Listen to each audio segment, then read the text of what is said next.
"Old man, you need to leave now." That's what the guard snapped before grabbing the old man's arm.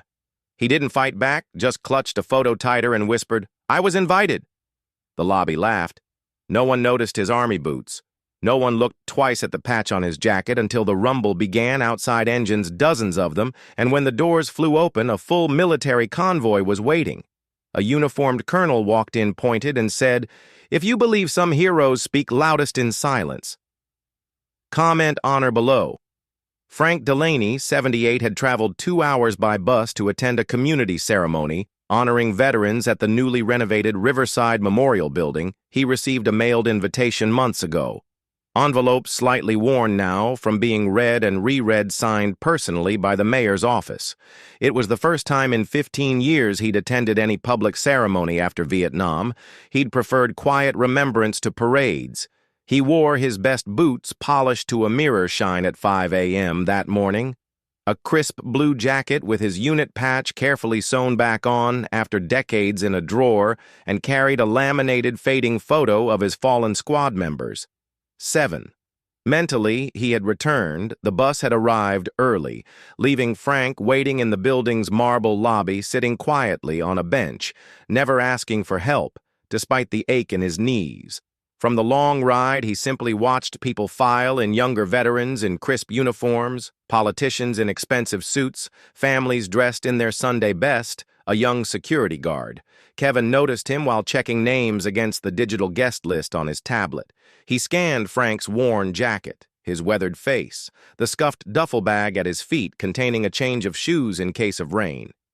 "This area is for invited guests." "Only," Kevin called out tone, suggesting he'd already dealt with too many disruptions. Today, Frank reached for the envelope he'd kept in his jacket pocket, but his hands trembled slightly, the result of age and the medication that kept his heart beating steadily. No ID, no entry. The guard insisted, now joined by a second guard. Marcus, who moved directly to Frank's side, gripping his arm firmly. "Come on, sir. Let's not make a scene." A few guests nearby looked briefly at the commotion but said nothing. One woman in pearls even chuckled, whispering something to her husband about proper attire requirements. "Come on, we don't have time for this. You're holding up real attendees," Marcus muttered, pulling Frank toward the exit. "Big day, important people coming." "You understand?" Frank tried to explain, his voice soft but clear. "I have an invitation. The mayor's office sent it." He reached again for his pocket. "Sure they did," Kevin replied with an eye roll. "And I'm the Secretary of Defense. Look, there's a homeless shelter 3 blocks south. They're serving lunch soon." Frank's shoulders straightened slowly, an instinctive response from decades of military bearing. "I'm not homeless. I own my home. I paid it off 30 years ago. This isn't your place anymore," Old Man Marcus said coldly, shoving the glass door open. "Try again when you're dressed for the occasion."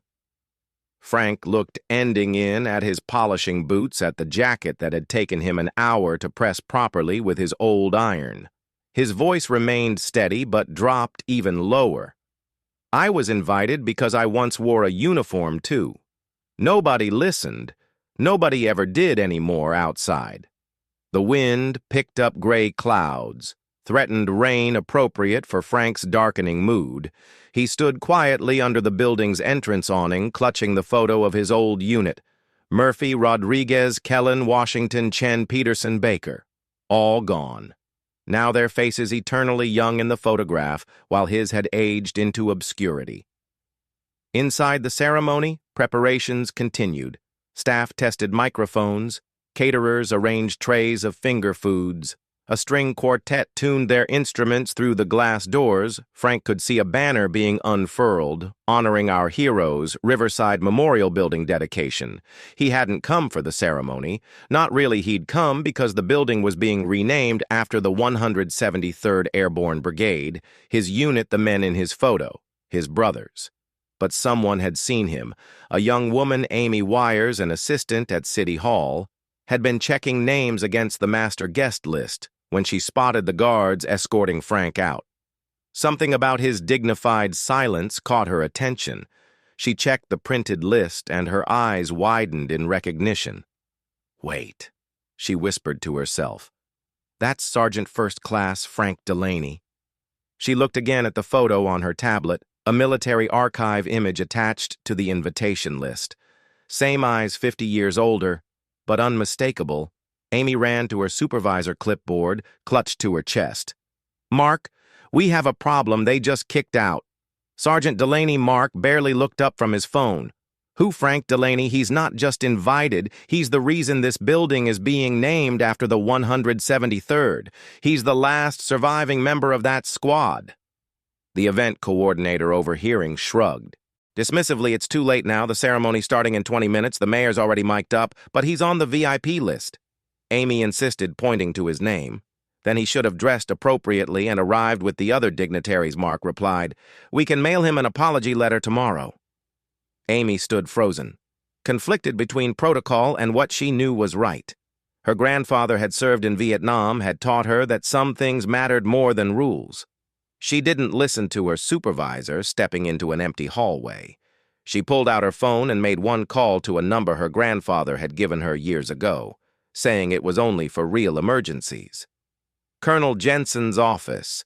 A crisp voice answered. My name is Amy Winters from Riverside City Hall.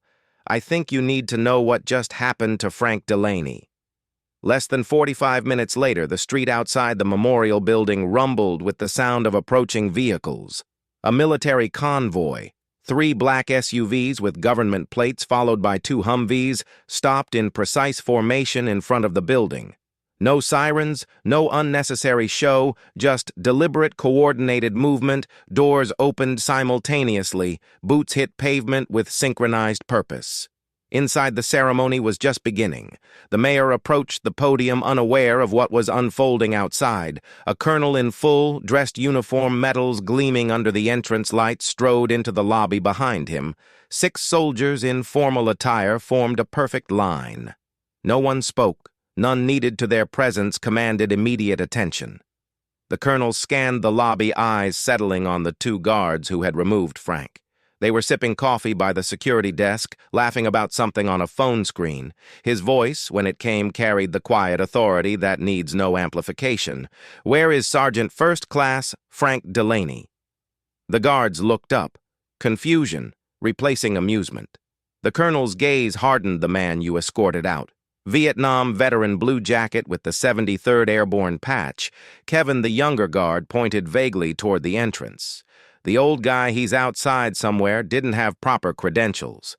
Without another word, the colonel turned and walked outside his men. Following in formation, they found Frank, still standing quietly near the sidewalk, photo in hand, dignity intact. Despite the rejection, the colonel stopped 3 paces from Frank, assessed him for one silent moment, then rendered a perfect salute. Sergeant First Class Delaney, the 173rd, sends its respects. Frank's weathered hand rose to return the salute, muscle memory overriding arthritis.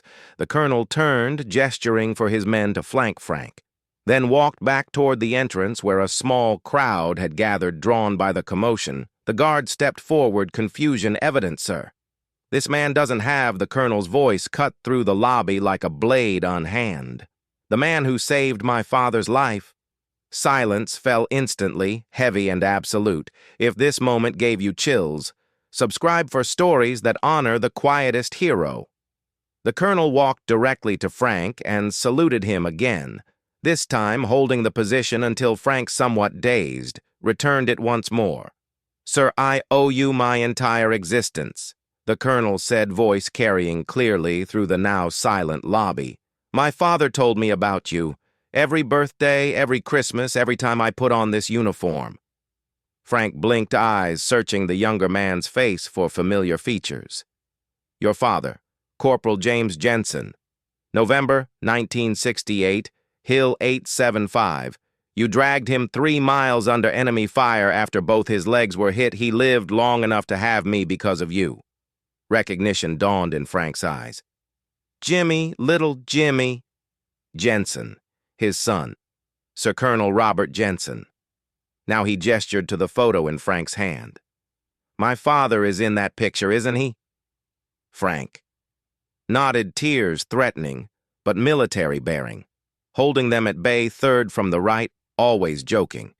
Even in the worst time, the room remained frozen as the colonel turned to address the mayor who had emerged from the ceremony hall to investigate the commotion. "Is this how your city welcomes the last surviving hero of the very unit you're claiming to honor today?" The mayor stammered something about protocols and security procedures, but the damage was already apparent on the faces of those gathered. Several were recording with their phones within minutes. The footage began spreading across social media. Veterans watching online recognized what was happening. Calls were made, text messages flew by the time Frank was escorted inside, not by security, but by the honor guard the colonel had brought. A dozen more veterans had arrived, some still in work clothes. Others having dropped everything to come stand with a brother they'd never met. The photo Frank carried was carefully taken by Amy, who had arranged for it to be.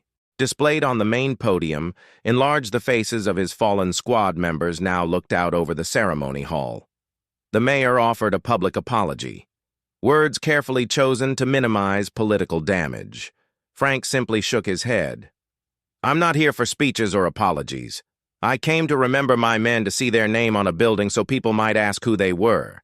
Amy handed him the microphone that had been intended for the mayor's speech. Frank looked at it uncertainly, then at the gathered crowd. He simply read 7 names. No dramatic storytelling, no self-promotion, just the truth of men who had given everything. A Vietnam veteran in the audience stood when Frank finished, then another within moments.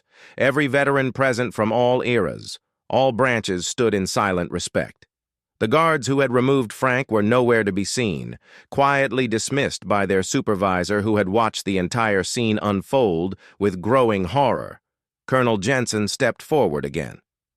Sergeant Delaney was recommended for the Distinguished Service Cross. In 1968, somehow paperwork was lost.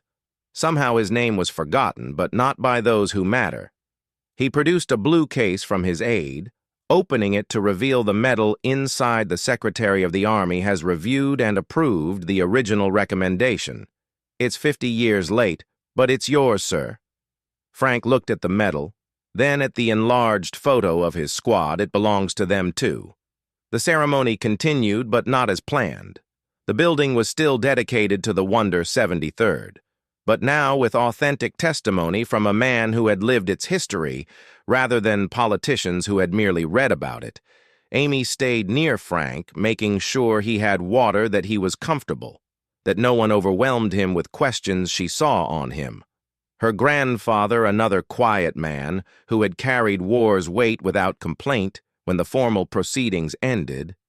Frank found himself surrounded by people eager to shake his hand, to thank him, to take photos with a man they had overlooked just hours earlier. "I don't understand," he told Colonel Jensen quietly. "I'm the same person I was this morning." "Nothing's changed," the colonel smiled sadly. "Everything's changed, sir, just not you." The security company's regional director approached, visibly uncomfortable. "Mr. Delaney, on behalf of our entire organization, I want to extend our deepest." Frank raised a hand, stopping him. "Young man, I don't need apologies. Just make sure your people look at old men's eyes, not just their clothes, by evening." Frank Delaney's name had become a hashtag, a symbol for how easily society forgets its quietest hero that night. After the formal ceremony concluded, the building held an impromptu candlelight vigil in honor of the forgotten members of the 173rd veterans from across 3 generations. Stood shoulder to shoulder, many in civilian clothes, united by an understanding that transcended time. Frank was offered a permanent seat on the city's Veterans Advisory Board, a position he accepted not for himself, but for the opportunity to ensure other veterans wouldn't be forgotten. Local schools reached out, asking if he would speak to students about his experiences. Frank agreed on one condition: that the focus remained on his squad members, not himself. The security company implemented new training protocols using Frank's experience as a case study. In both their failures and the cost of assumptions, the incident became required viewing for all new hires. Amy Wires was promoted to Veterans Liaison Officer, a position created specifically to prevent similar oversights. Her first project, a comprehensive database of all living veterans in the county, ensuring none would be overlooked again. A simple wooden bench was installed outside the building's main entrance with a bronze plaque that read, "Reserved for Sergeant First Class Frank Delaney and the men who never came home." The two guards who had escorted Frank out were quietly dismissed, though Frank himself asked the company to consider reassignment rather than termination. They made a mistake. He told the director, "We all do. What matters is learning from it." 1 month after the ceremony, Amy received a package at her office. Inside was a carefully folded American flag and a handwritten note from Frank. "You were braver than anyone inside that room. You saw what others missed. My squad would have been proud to know you." She displayed it proudly on her desk, a reminder of why her work mattered. As for Colonel Jensen, he made sure Frank received not only his long-overdue Distinguished Service Cross, but also the proper medical benefits that had been lost in bureaucratic errors decades earlier.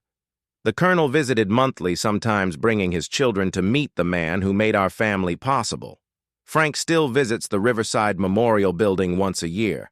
On the anniversary of the day his squad was lost, he brings fresh flowers for the memorial plaque that now includes all 7 names and photographs.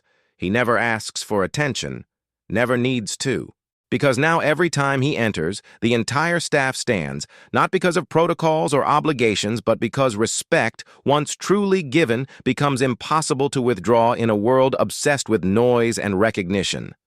Frank Delaney taught an entire community that some heroes speak loudest in silence, that honor isn't found in ceremonies or medals, but in the quiet dignity of those who serve without expectation of return, that the greatest strength isn't in forcing others to see you, but in seeing others when no one else will subscribe to Ironheart stories. If you believe some salutes carry the weight of generations,